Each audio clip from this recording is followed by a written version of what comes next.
Hi, my name is Reese, and welcome to Reese's Species. So this week, and I'm doing this ahead of time, this week I'm going to be doing up an enclosure for a wolf spider. So this is the Tarantula Cribs medium cuboid. It is 17.5 centimeters by 12.5 by 12.5, I believe. This one's a bit scratched up because I used to have my isopods in it. And while cleaning it out, it got a little scratched up and dirty, but that's okay because the majority of this is actually going to be underground. So I've mixed up some Zoomet excavator clay and some red aquarium sand. I've got my secondary camera set up so that you can see everything that I'm doing. And what I'm going to do is I'm going to lay down a base layer. So I'm setting this up for a burrowing desert species wolf spider. And the reason I'm mixing this red sand into the excavator clay is just to take away some of the stiffness, add a bit more kind of crumbliness to it, as you don't want it to be too hard. Solid is good for your large desert burrowing species, but for small things like wolf spiders, you want it to be a bit crumblier, not so form-holding. So the species that I'm setting up for today is a Hoggycosa bicolor. So it's a two-toned wolf spider found in Central Australia, so throughout Western Australia, South Australia, the Northern Territories, and the inland western parts of Queensland. And so I'm just mixing up some more. I might need some more sand in this. I'm going to chuck a bit more sand in this, but I'm just mixing this up. I've made a bit of a mess. You can probably see it in the top-down camera that I've made a bit of a mess while mixing this up because I overestimated my containers. And so I've got it all over my floor, and now I'm waiting for it to dry out so I can vacuum it up. So I'm getting a juvenile Hoggycosa bicolor, and that's why I'm using a smaller enclosure rather than a larger one. Hoggycosa bicolor are quite a large species, and so the smaller enclosure will be better just for monitoring, making sure that the juvenile is eating and adjusting well and everything like that. And then once it gets larger, I will be able to move it to a larger enclosure. So the reason I'm recording this a few days ahead of time is because excavator clay takes a while to set and to dry. And so I'm just going to let it kind of do its thing over the next few days and evaporate some of that water out and dry out before the spider comes and I have to add it to the enclosure. Just going to add some more sand to this. I'm vacuuming anyway.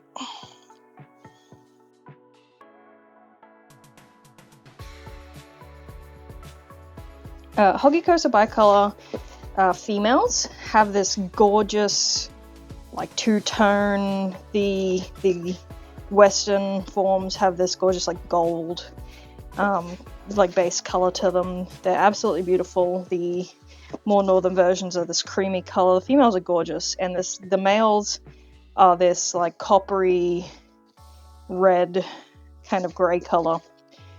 They're very, very pretty. What I'm getting is an unsexed juvenile, which have similar coloring to the females with the cream and the black, but the patterning is kind of inverse, where they have this black stripe running down the center of their abdomen rather than a base color stripe running down the center of a black abdomen.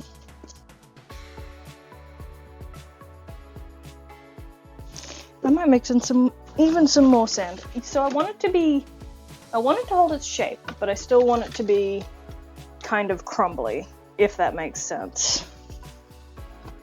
Like crumbly but firm. So it holds its shape, but it like crumbles it to the touch. You could use red desert sand for this. It's a little finer.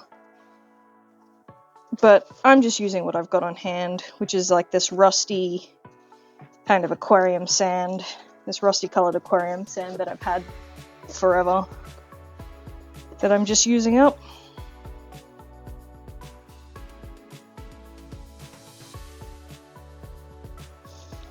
So what I'm doing is just breaking up any lumps so that everything gets mixed uniformly and evenly.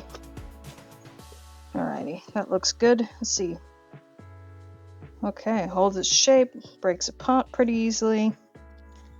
That's what we want. This will be my base layer. For the top layer, I'll add even more sand. I'll make it nice and crumbly for the top layer. Let's go ahead and get that in there. Just some of it to start. Push it down in the corners. Make sure you always push down at the corners, because otherwise you get trapped air down there. Just gonna lightly press that down. Alrighty. Now I want this burrow to go in, so I've got this ceramic kind of like bristlenose plico breeding burrow. I just picked this up at the pet store. It's really nice. It's got a couple of entrances, and this will be really good to create like a kind of tunnel entrance. So I'll pop that in there, kind of facing the front like that. And then I'll just build up around it and underneath it so that I kind of get the desired height that I want.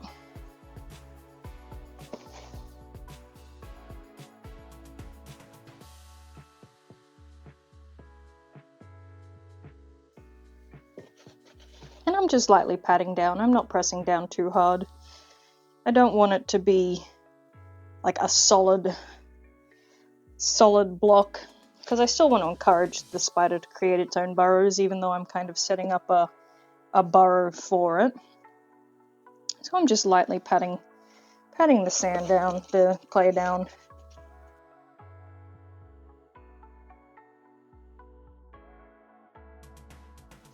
And so where I want to encourage it to burrow, I'll mix up some more excavated clay. I'll just pop it back in there, just to make mixing easier. Mix up some more excavated clay with even more sand.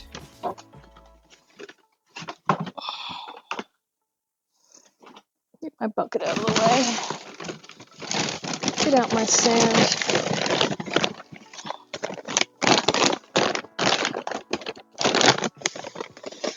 And just pop it in. So this Hoggycosa bicolor that I'm getting is coming from Bug Frenzy. They are based in South Australia, and they are holding a captive breeding program for them. So they have introduced them, well, I don't know if they particularly introduced them into the pet trade, but they are a source of them in the pet trade, which is really good because these are gorgeous species. And they also sell other creatures such as jumping spiders, tarantulas, millipedes, praying mantids, scorpions.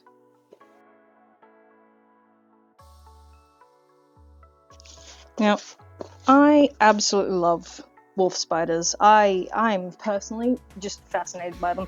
Like, my start out was with a wolf spider as one of my first spiders, and she gave me this incredible respect for spiders that I don't think I would have gotten if I just had jumping spiders.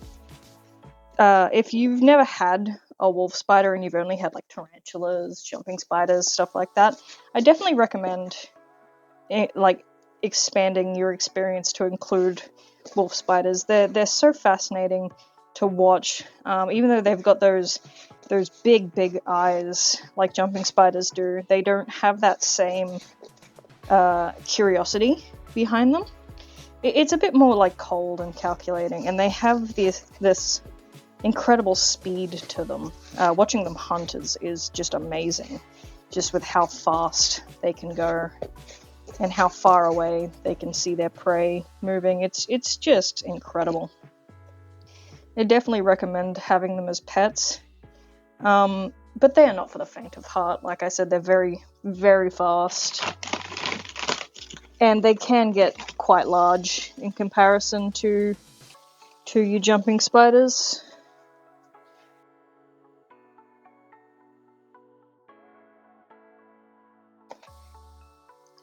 So you want to create like an interesting kind of topography. Wolf spiders are quite intelligent and they do like wandering, so they do need decent space. And so just creating an interesting environment for them is just a good idea. Same with your jumping spiders, obviously, like they need interest as they are intelligent, and intelligent creatures need enrichment. There's always this like thing that, oh, you know, they're not as smart as mammals, or they're not as smart as, you know, dogs or cats or even reptiles, but I don't necessarily think that's true. Like, personally, like, I wouldn't necessarily say that my spiders are smarter than my snakes, but I would argue that they are just as smart as some of my snakes. Although, with Buck and Teriyaki, that is a low bar to set. My snakes aren't the sharpest tools in the shed. Just got some clay down in this. It's just gonna get in the way. So I think what I'm gonna try and do here is I'm gonna try and keep that hollowed out. So I might kind of see what I can do in terms of creating like a bridge over it with the clay.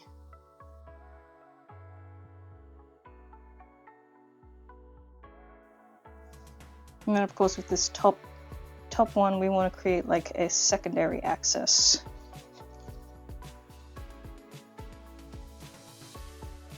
Now it's very likely that the spider will just burrow on its own and not use this burrow that I've provided, but it's always good to provide a starter burrow for burrowing species.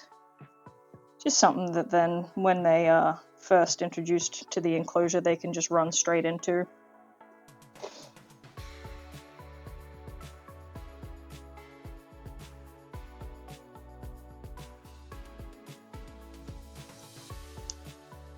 Alright, let's see. How does that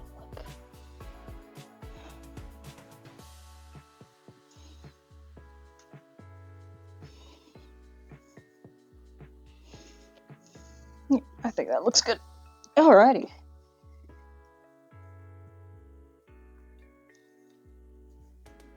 Now that I've battled the clay for my topography, I can start adding some interest to the enclosure, such as sticks, rocks, and leaf litter. As well as these plastic plants that I accidentally broke the base off of. There's this nice red color, which I think will look really nice with the red kind of sand or clay that I've got going on in here. I might put them down in this, maybe this back left corner, and I'll just press them down, because otherwise they'll be too tall. Oh, that's where I've got that tunnel. Never mind.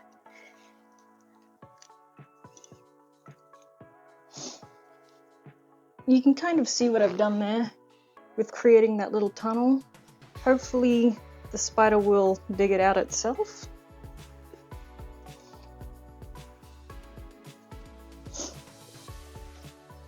Alright, now back to those plants. I'll put them in a more appropriate spot.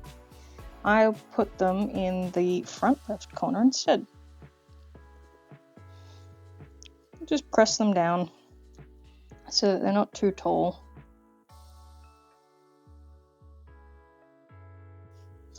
And then I'll use these rocks. So this is some dragonstone that I have, and I will use these rocks to create some interest. So when placing in rocks and sticks, it's always nice to have them kind of flow in one direction and have everything kind of look like it's wind blown or interlocking with each other or itself.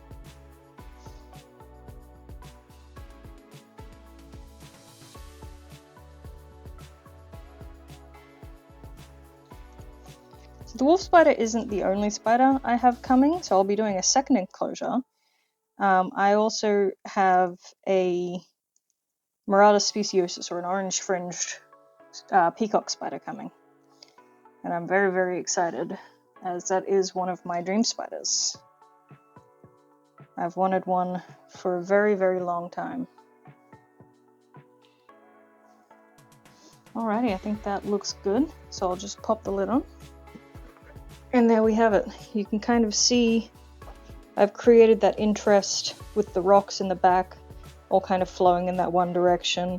I'm not too sure about these orange plants. I may remove them yet and replace them maybe with something a bit shorter. But so far, this is what I have. And I will be back in a few days when the spider comes. 4 to 6 days later. Hi, so it's been a couple of days and the spiders finally arrived. Now, unfortunately, the peacock spider, the Marata speciosus, did pass away in transport, so there will not be an enclosure build or a species highlight for that species. However, the Hoggycosa bicolor appeared to have done pretty well and is alive and responsive, and so I will be putting them in their new home. Now, my secondary camera is dead, so what I will be doing instead is using the magic of video editing to put this camera down there. Okay, so as you can see, I've changed the arrangement of those orange plants, but otherwise this enclosure is ready to go. So, normally I would recommend putting another container around, as wolf spiders can't climb plastic or glass, but I don't have anything big enough to fit around this enclosure, unfortunately. So I'm going to take them out. You can see them there hanging out upside down. I'm going to very carefully open this enclosure. Now, even though they can't climb plastic or glass, there is still a chance it'll run up and come out one of these corners where the plants are. So I'm just going to be very careful, and I'm going to try and do it over a hole so that hopefully that encourages them to just go straight down into one of the holes and just hide out.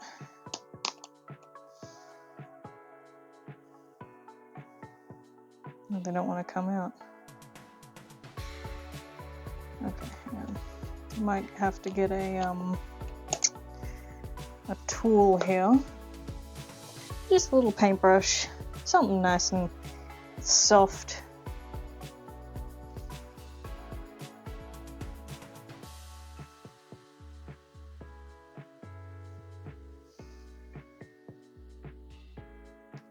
Ah! Oh, whoops. So they kicked out and I ended up dropping, there they go, that whole ball of moss. You can see them just here in this back corner. I'm going to pull that moss out. I might actually leave some in for moisture. Might take most of it out and then just tuck some up in here, just to help keep the humidity, because while this is an arid species, you don't want it to be too dry. Too dry for anything, even arid species, is bad. I'll just leave some scattered. I'm really glad that they ran in that direction and not up this rock and towards me, because while I am mostly okay with spiders, wolf spiders are fast, and it's very hard to kind of unteach yourself that fight or flight response when there's something very quick kind of running towards you at full speed. Oh, wrong way.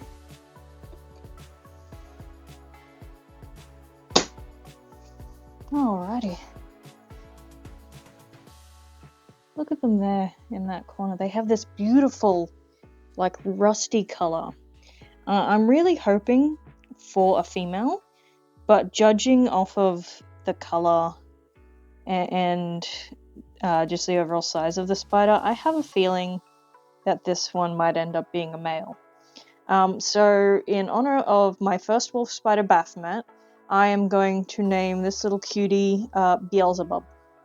Alright, I will put in my outro, and we'll get some nice close-ups of this gorgeous little spider here. Alrighty, so that is the enclosure build for the Hogikosa bicolor, the bicolored, the two-toned wolf spider. Gorgeous species, been on my bucket list for a while. Again, I'm really hoping this one is a female, but I have a feeling that this might end up being a male. We'll have to see. There's no obvious like bulging to the pedipalps yet, as it's still a juvenile, but we will see.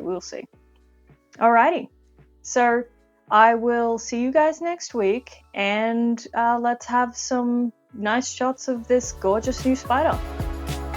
Bye-bye.